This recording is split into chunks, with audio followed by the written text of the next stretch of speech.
Hello guys. तो चलिए एक बार फिर से आप सभी को आपका अपना यूट्यूब चैनल ट्रू मिशन में बहुत बहुत स्वागत है। तो चलिए आज के वीडियो में हम लोग जानेंगे वॉइस के स्पेशल रूल्स का पार्ट 2 का वीडियो। इससे पहले आपने पार्ट 1 का वीडियो नहीं देखा है तो इस वीडियो के डिस्क्रिप्शन में उसका लिंक दिया गया है, जाकर के सबसे पहले पार्ट 1 का वीडियो देख लें जो वॉइस का स्पेशल रूल्स का है ना। तो चलिए हम लोग वहां तक बताए थे पार्ट 1 के वीडियो में रूल नंबर 3 तक। तो एक बार फिर से रूल नंबर 3 को हम लोग रिपीट करते हैं। रूल नंबर 3 में कहा जा रहा है एक्टिव वॉइस में रहेगा आपको subject plus modal verb plus एम भी 3 नहीं होगा, यहाँ पे एम भी 1 होगा। क्या होगा? एम भी 1 यानी मेन वर्ब का पहला रूप है ना। भी 1 होगा, क्या होगा? भी 1 होगा। उसके बाद ऑब्जेक्ट रहेगा, क्या रहेगा? ऑब्जेक्ट। अगर subject plus modal verb plus V1 plus object रहे तो उसको पैसिव में चेंज करेंगे। जो यहाँ ऑब्जेक्ट है ना वो यहाँ ऑब्जेक्ट आ जाएगा, जो एक्टिव में ऑब्जेक्ट है वो यहाँ ऑब्जेक्ट आ जाएगा। उसके बाद मॉडल वर्ब हो जाएगा, उसके बाद वी लगा देंगे, उसके बाद V3 हो जाएगा। यहाँ क्या हो जाएगा? V3 हो जाएगा प्लस वाई प्लस सब्जेक्ट, यानी जो यहाँ सब्जेक्ट है वो यहाँ ऑब्जेक्ट के रूप में आ जाएगा। तो चलिए हम लोग एग्जाम्पल से समझते हैं। कहा जा रहा है एक्टिव वॉइस में I must help the poor. I must help the poor, I जो है वो सब्जेक्ट है ना। आई जो है वो सब्जेक्ट है, मस्ट जो है वो मॉडल वर्ब है और हेल्प जो है वो V1 के रूप में है और द पुअर जो है वो ऑब्जेक्ट है। यानी एक्टिव वॉइस रूल नंबर 3 को फॉलो कर रहा है। तो जब इसको पैसिव में चेंज करेंगे ना तो जो ऑब्जेक्ट है वो पहले आ जाएगा, है ना। तो द पुअर आ गया, जो ऑब्जेक्ट है वो पहले आ गया द पुअर। उसके बाद मॉडल वर्ब है तो वो मॉडल वर्ब लिख देंगे, मस्ट है तो मस्ट, उसके बाद बी लगा देंगे, बी लगा दिए, उसके बाद V3 लगाएंगे। तो यहाँ पे वर्ब था हेल्प, तो हेल्प का V3 हो जाएगा हेल्प्ड। उसके बाद क्या लगा देंगे? वाई, तो वाई लगा दिए। उसके बाद सब्जेक्ट, यानी जो यहाँ सब्जेक्ट है ना आई, तो यही यहाँ आ जाएगा ऑब्जेक्ट के रूप में बन के, यानी आई का हो जाएगा मी। आई होप कि आपको यहाँ तक समझ में आया होगा। नेक्स्ट एग्जाम्पल दिया हुआ है एक्टिव वॉइस में he can speak English. He can speak English, यानी ही सब्जेक्ट है, कैन मॉडल वर्ब है और स्पीक जो है वो V1 के रूप में है और इंग्लिश जो है वो ऑब्जेक्ट है। तो सबसे पहले ऑब्जेक्ट होगा यानी इंग्लिश, उसके बाद पैसिव में चेंज कर रहे हैं, है ना। उसके बाद कैन मॉडल वर्ब, उसके बाद बी लगा दिया, उसके बाद V3 यानी स्पोकन बाई, उसके बाद हिम, ही के क्या हो जाएगा? Object him. तो आई होप कि आपको यहाँ तक समझ में आया होगा। अब हम लोग चलते हैं आगे आगे रूल की ओर देखते हैं, यानी रूल नंबर 4। तो रूल नंबर 4 कहा जा रहा है ना कि एक्टिव वॉइस में दिया हुआ रहेगा, क्या रहेगा? सब्जेक्ट रहेगा, मॉडल वर्ब रहेगा, उसके बाद हैव रहेगा और उसके बाद V3 रहेगा, मेन वर्ब का तीसरा रूप रहेगा और उसके बाद ऑब्जेक्ट रहेगा। Subject plus modal verb plus have लगा हुआ रहेगा, उसके बाद V3 रहेगा, उसके बाद ऑब्जेक्ट रहेगा। तो इसको पैसिव में जब चेंज करेंगे ना तो सबसे पहले ऑब्जेक्ट, यानी जो यहाँ ऑब्जेक्ट है वो यहाँ आ जाएगा सब्जेक्ट बन के। उसके बाद मॉडल वर्ब प्लस हैव लगेगा, उसके बाद विन लगा देंगे, उसके बाद V3 होगा, यहाँ क्या हो जाएगा? V3 हो जाएगा। उसके बाद वाई होगा, उसके बाद सब्जेक्ट होगा। तो आप एग्जाम्पल के थ्रू देखेंगे। कहा जा रहा है we must have respected our elder. We subject है, मस्ट जो है वो मॉडल वर्ब है, हैव लग गया, उसके बाद MB3 रिस्पेक्टेड वर्ब 3 है, उसके बाद आवर एल्डर ऑब्जेक्ट है। तो सबसे पहले ऑब्जेक्ट होगा, जब पैसिव में इसको चेंज करेंगे ना तो सबसे पहले ऑब्जेक्ट यानी आवर एल्डर्स, उसके बाद मॉडल वर्ब यानी मस्ट है तो मस्ट, उसके बाद हैव तो हैव लगा दिए, उसके बाद विन है तो विन लगा दिए, रूल में विन है तो विन लगा दिए। उसके बाद V3 तो V3 क्या हो जाएगा? रिस्पेक्टेड हो जाएगा ही। उसके बाद वाई तो वाई, उसके बाद सब्जेक्ट जो यहाँ है वो ऑब्जेक्ट बन जाएगा यहाँ, तो वी का अस होता है। तो नेक्स्ट आपको दिया हुआ है एक्टिव वॉइस में we ought to have loved our neighbours. तो आपको इसको पैसिव में चेंज करके कमेंट्स में लिखना है ना। तो चलिए हम लोग रूल नंबर 5 की तरफ बढ़ते हैं।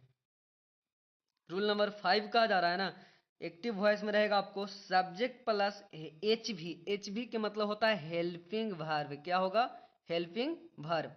HV के मतलब हेल्पिंग वर्ब। अब हेल्पिंग वर्ब क्या होता है वो समझेंगे थोड़ा।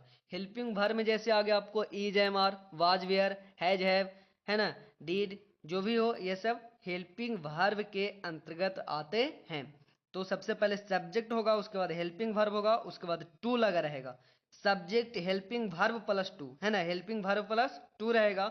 उसके बाद वीवर रहेगा, उसके बाद ऑब्जेक्ट। अगर एक्टिव वॉइस में subject plus helping verb plus to plus V1 plus object दिखाई देना तो आपको पैसिव में चेंज करते टाइम ऑब्जेक्ट जो है वो यहाँ सब्जेक्ट बन जाएगा। उसके बाद helping verb plus to be लगा देंगे।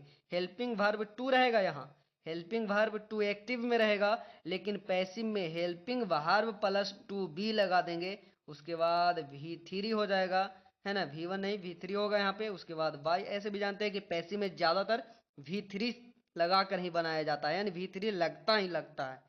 तो उसके बाद बाई, उसके बाद सब्जेक्ट, यानी जो यहाँ सब्जेक्ट है वहाँ ऑब्जेक्ट के रूप में बन के आ जाएगा।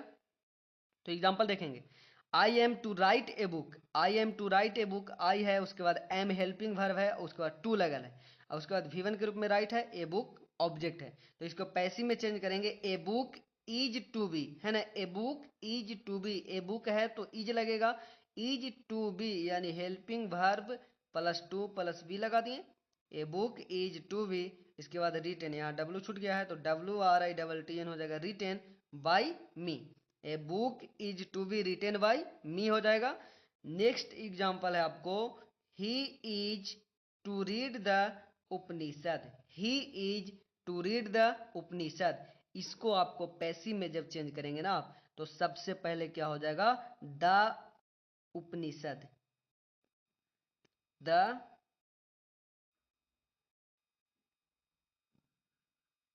द उपनिषद। उसके बाद क्या हो जाएगा, उपनिषद सिंगल है तो इज लगेगा, the Upanishad is to be, the Upanishad is to be. और उसके बाद हो जाएगा V3, यानी रीड की क्या होता है, रीड ही होता है, READ रीड ही होता है। उसके बाद बाई, बाई, उसके बाद ही के हिम। तो आई होप कि आपको यहाँ तक समझ में आया होगा। तो रूल्स को याद रखेंगे ना आप, तो आपको वॉइस जो है वो आसानी से बनेगा। तो रूल नंबर 6 हम लोग देखते हैं। रूल नंबर 6 कहा जा रहा है कि एक्टिव वॉइस में it is time to, it is time to लगा रहे और प्लस V1 रहे और ऑब्जेक्ट रहे। इट इज टाइम टू लगा रहेगा और प्लस में V1 और उसके बाद ऑब्जेक्ट रहेगा। तो जब पैसिव में इसको चेंज करेंगे ना, तो इट इज टाइम फॉर लगाएंगे, इट इज टाइम फॉर लगा देंगे, है ना, इट इज टाइम फॉर लगाएंगे। उसके बाद ऑब्जेक्ट लगाएंगे, उसके बाद टू लगाएंगे और उसके बाद बी भी लगाएंगे। क्या लगाएंगे, बी। तो यहाँ पे बी छूट गया था तो उसके बाद वी लगाएंगे, है ना, क्या लगाएंगे, वी।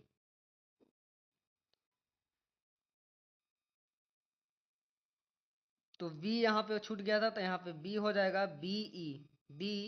उसके बाद V3 लगाएंगे, उसके बाद V3 लगाएंगे। तो चलिए एग्जाम्पल से हम लोग देखते हैं। एक्टिव वॉइस का एग्जाम्पल कहा जा रहा है, it is time to, it is time to, है ना, रूल में इट इज टाइम टू, यहाँ तक तो मिल रहा है। उसके बाद V1 लर्न, उसके बाद ऑब्जेक्ट यानी इंग्लिश। जब इसको पैसिव चेंज करेंगे ना, तो इट इज टाइम फॉर, यहाँ तक तो लिखेंगे ही, the it is time for लिख दिया यहाँ तक। उसके बाद ऑब्जेक्ट, तो ऑब्जेक्ट इंग्लिश था तो इंग्लिश यहाँ लिखेंगे, है ना। उसके बाद टू बी, उसके बाद टू बी, तो टू बी लगा दिए, है ना। उसके बाद V3 यानी लर्न के V3 लर्न। तो आई होप कि आपको ये रूल समझ में आया होगा। अब नेक्स्ट एग्जाम्पल है, it is time to help the poor. आप इस क्वेश्चन का आंसर यानी पैसिव वॉइस में चेंज करके कमेंट्स बॉक्स में बताएंगे और आपको चेक करेंगे आप सही बनाए हैं या नहीं, आपको समझ में आ रहा है या नहीं आ रहा है। तो आज के लिए इतना ही रूल्स, आगे हम लोग मिलेंगे नेक्स्ट रूल के साथ नेक्स्ट वीडियो में। तो thanks for watching this video.